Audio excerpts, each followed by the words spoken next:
சிவாய நம. தூங்குறதுக்கு முன்னாடி இந்த 2 வார்த்தையை கண்டிப்பாக சொல்லிட்டு படுங்க.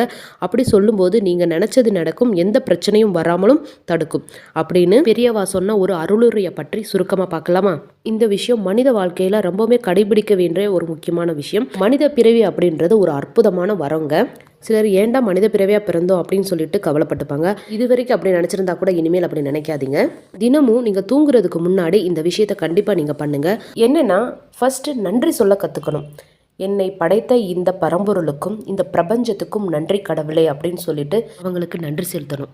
இன்னொன்று, மன்னிப்பு கேட்குறது. நம்ம அறிஞ்சும் அறியாமலும் தெரிஞ்சும் தெரியாமலும் பல தவறுகள் பண்ணியிருப்போம். அதுக்கு மனதார மானசீகமாக மன்னிப்பு கேட்கணும். அன்பு, நன்றி, மன்னிப்பு இந்த 3மே நம்மக்கிட்ட இருந்தது அப்படின்னா நம்மளோட வாழ்க்கையில் எதிரிகளே இருக்க மாட்டாங்க. எல்லா விஷயமும் நம்ம செய்கிற ஒவ்வொரு விஷயமும் நன்மையை நோக்கியே பயணிக்க செய்யும் இந்த பிரபஞ்சம். இது நிதர்சனமான உண்மை. சிவாய நம. வாழ்க வளமுடன்.